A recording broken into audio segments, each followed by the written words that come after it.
대전평화교회 사순절 성서 읽기 시간입니다. 오늘 함께 나눌 말씀은 마가복음 11장으로부터 13장까지 말씀입니다. 오늘 말씀의 봉독자는 김백연 장로입니다. 마가복음 11장입니다. 그들이 예루살렘 가까이에 고 올리브 산에 있는 벳바게와 베다니 가까이에 이르렀을 때에 예수께서 제자들을 보내시며 그들에게 말씀하셨다. 너희는 맞은편 마을로 가거라. 거기에 들어가서 보면 아직 아무도 탄 적이 없는 새끼 나귀 한 마리가 매여 있을 것이다. 그것을 풀어서 끌고 오너라. 어느 누가 왜 이러는 거요? 하고 물으면 예수께서 쓰시려고 하십니다. 쓰시고 나면 지체 없이 이리로 돌려보내실 것이니다. 하고 말하라. 그들은 가서 새끼 나귀가 바깥길 쪽으로 나 있는 문에 매여 있는 것을 보고 그것을 풀어다 거기에 서 있는 사람들 가운데 몇 사람이 그들에게 물었다. 새끼 나귀를 풀다니 무슨 짓이요? 제자들은 예수께서 일러주신 대로 그들에게 말하였다. 그러자 그들은 가만히 있었다. 제자들이 그 새끼 나귀를 예수께로 끌고 와서 자기들의 겉옷을 그 등에 걸쳐 놓으니 예수께서 그 위에 올라타셨다. 많은 사람이 자기들의 겉옷을 길에다 펴었으며 다른 사람들은 들에서 잎많은 생나무 가지들을 꺾어다가 길에다 깔았다. 그리고 앞에 서서 가는 사람들과 뒤따르는 사람들이 외쳤다. 호산나 복되시다. 주님의 이름으로 오시는 분 복되다. 다가오는 우리 조상 다윗의 나라여. 더 없이 높은 곳에서 호산나.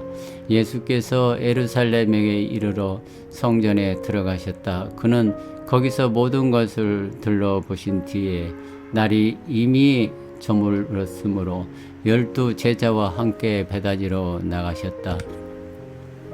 이튿날 그들이 베다니를 떠나갈 때에 예수께서 시장하셨다. 멀리서 이리 무성한 무화과 나무를 보시고 혹시 그 나무에 열매가 있을까 하여 가까이 가서 보셨는데 잎사귀 밖에는 아무것도 없었다. 무화과의 철이 아니었기 때문이었다. 예수께서 그 나무에게 말씀하셨다. 이제부터 영원히 네게서 열매를 따먹을 사람이 없을 것이다. 제자들이 예수께서 말씀하시는 것을 들었다. 그리고 그들은 예루살렘에 들어갔다.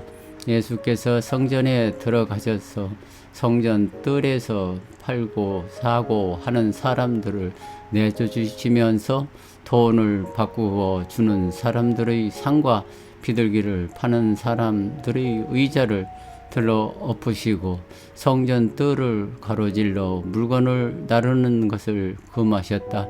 예수께서 가르치시면서 그들에게 말씀하셨다. 기록한 바 내 집은 만민이 기도하는 집이라 불릴 것이다.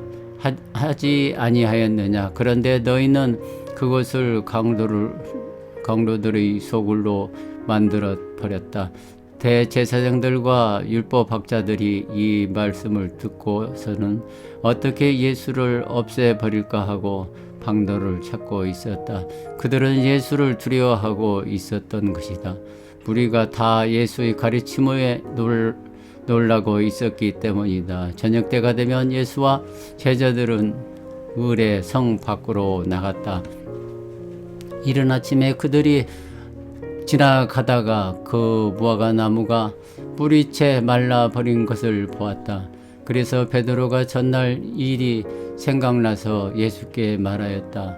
랍비님, 저것 좀 보십시오.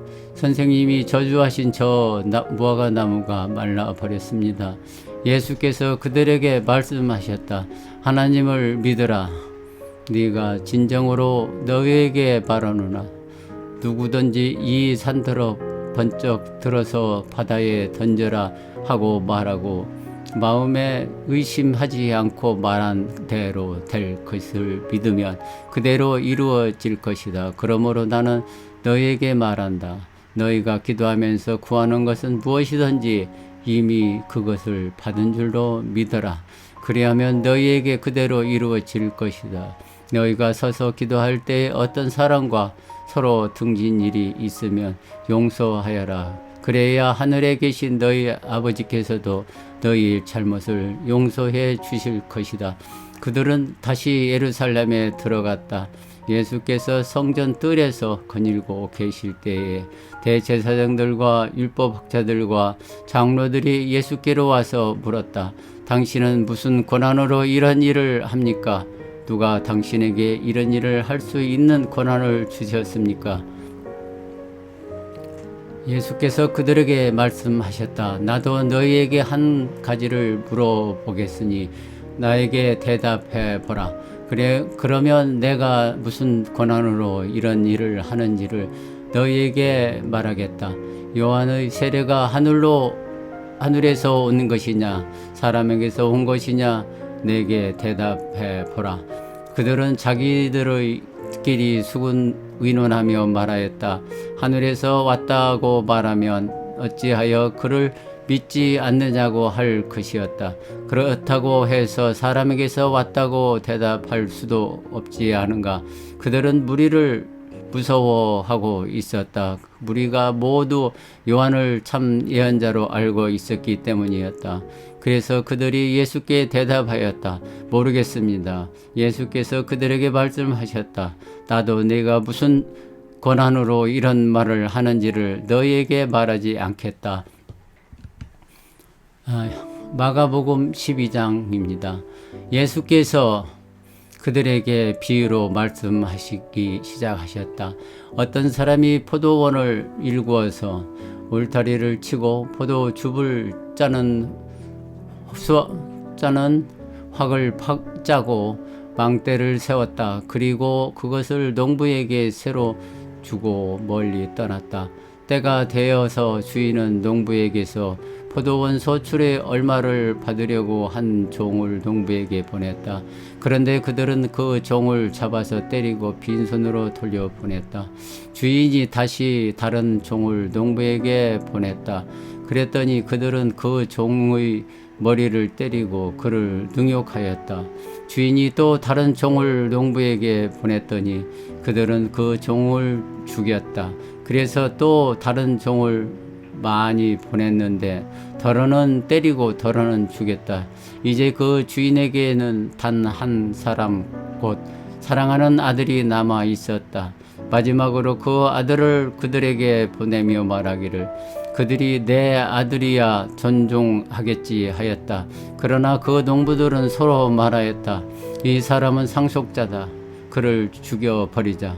그러면 유산은 우리의 차지가 될 것이다. 그러면서 그들은 그를 잡아서 죽이고 포도원 바깥에다 내던졌다. 그러니 포도원 주인은 어떻게 하겠느냐? 그는 와서 농부들을 죽이고 포도원을 다른 사람에게 줄 것이다. 너희는 성경에서 이런 말도 읽어보지 못하였느냐? 집을 짓던 사람이 버린 돌이 집 모퉁이의 머릿돌이 되었다. 이것은 주님께서 하신 일이요 우리 눈에는 놀랍게 보인다.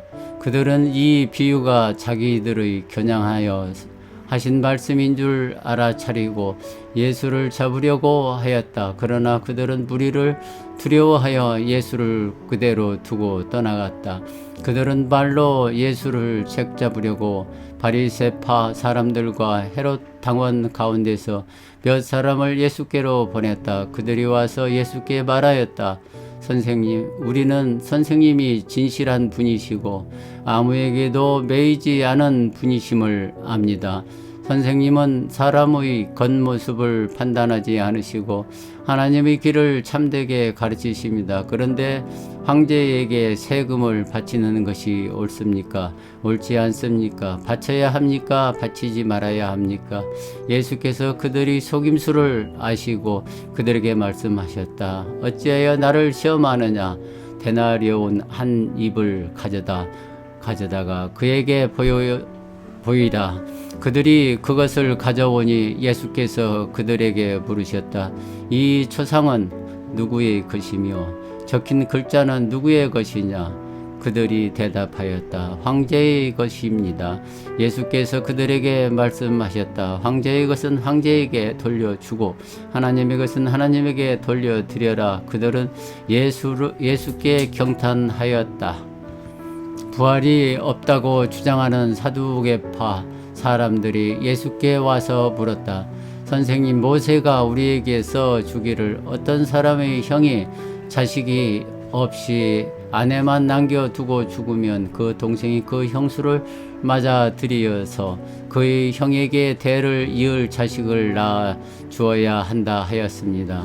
형제가 7 있었습니다. 그런데 마디가 아내를 얻었는데 죽을 때에 자식을 남기지 못하였습니다. 그리하여 둘째가 그 형수를 맞이하였는데 그도 또한 자식을 남기지 못하였고 죽고 셋째도 그러하였습니다.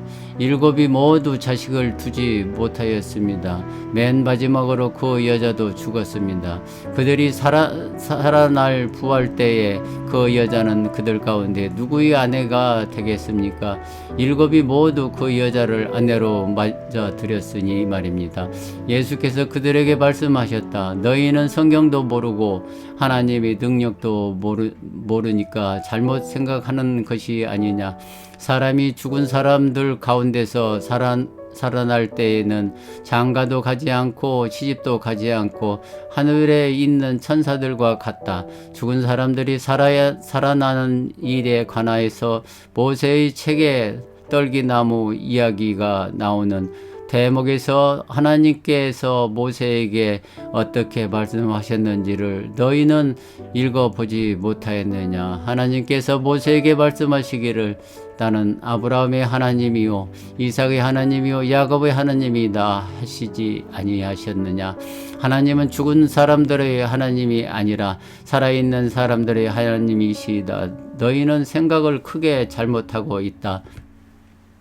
율법학자들 가운데 한 사람이 다가와서 그들이 변론한 것을 들었다. 그는 예수가 그들에게 대답을 잘 하시는 것을 보고서 예수께 물었다. 모든 계명 가운데서 가장 으뜸되는 것은 어느 것입니까? 예수께서 대답하셨다. 첫째는 이것이다. 이스라엘아 들으라. 우리 하나님이신 주님은 오직 한 분이신 주님이시다. 내 마음을 다하고 내 목숨을 다하고 내 뜻을 다하고 내 힘을 다하여 너희 하나님이신 주님을 사랑하여라. 둘째는 이것이다. 내 이웃을 내 몸같이 사랑하여라. 이 계명보다 더 큰 계명은 없다. 그러자 율법학자가 예수께 말하였다. 선생님, 옳은 말씀입니다. 하나님은 한 분이시오 그 밖에 다른 이는 없다고 하신 그 말씀은 옳습니다. 또 마음을 다하고 지혜를 다하고 힘을 다하여 하나님을 사랑하는 것과 이웃을 자기 몸같이 사랑하는 것이 모두 번제와 희생제보다 더 낫습니다. 예수께서 그가 슬기롭게 대답하는 것을 보시고 그에게 말씀하셨다. 나는 하나님의 나라에서 멀리 있지 않다. 그 뒤에는 감히 예수께 더 묻는 사람이 없었다. 예수께서 성전에서 가르치실 때에 이렇게 말씀하셨다. 어찌하여 율법학자들은 그리스도가 다윗의 자손이라 하느냐. 다윗이 성령의 감동을 받아서 친히 이렇게 말하였다. 주님께서 내게 주님께 말씀하셨다. 내가 내 원수를 내 발 아래에 굴복시킬 때까지 너는 내 오른쪽에 앉아 있어라. 다윗 스스로가 그를 주라고 불렀는데 어떻게 그가 다윗의 자손이 되겠느냐. 많은 무리가 예수의 말씀을 기쁘게 들었다. 예수께서 가르치시면서 이렇게 말씀하셨다. 율법학자들을 조심하여라. 그들은 예복을 입고 다니기를 좋아하고 장터에서 인사받기를 좋아하고 회당에서 높은 자리에 앉기를 좋아하고 잔치에서는 윗자리에 앉기를 좋아한다. 그들은 과부들의 가산을 삼키고 남에게 보이려고 길게 기도한다.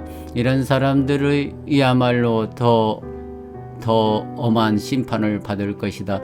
예수께서 헌금함 받은 쪽에 앉아서 무리가 어떻게 헌금함에 돈을 넣는가를 보고 계셨다. 많이 넣는 부자가 여럿 있었다. 그런데 가난한 과부 한 사람은 와서 렙돈 2닙 곧 한 고드란트를 넣었다. 예수께서 제자들을 곁에 불러놓고서 그들에게 말씀하셨다. 내가 진정으로 너희에게 말한다. 헌금을 함에 돈을 넣는 사람 가운데 이 가난한 과부가 어느 누구보다도 더 많이 넣었다.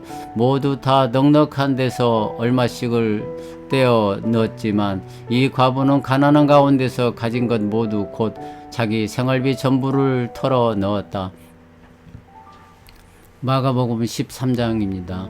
예수께서 성전을 떠나가실 때에 제자들 가운데서 한 사람이 예수께 말하였다. 선생님, 보십시오. 얼마나 굉장한 돌입니까? 얼마나 굉장한 건물들입니까? 예수께서 그에게 말씀하셨다.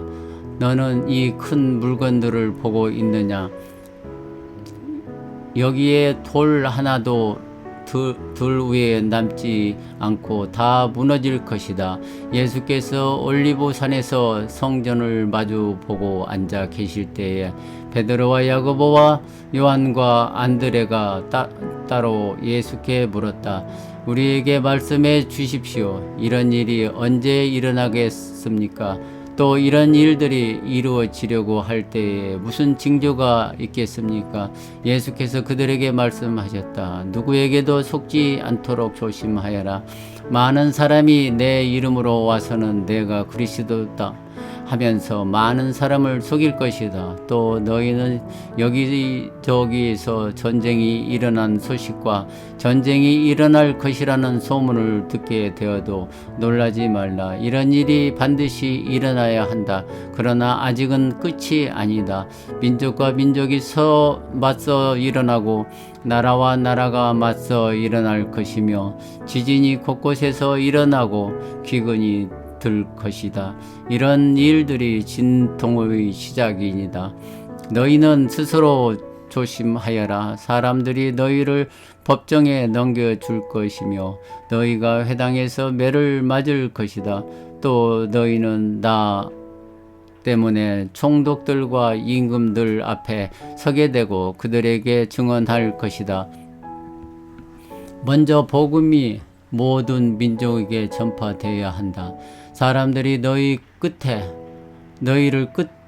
끌고 가서 넘겨줄 때에 너희는 무슨 말을 할까 하고 미리 걱정하지 말라. 무엇이든지 그 시각에 말할 것을 너희에게 지시하여 주시는 대로 말하여라. 말하는 이가 너희가 아니라 성령이시다.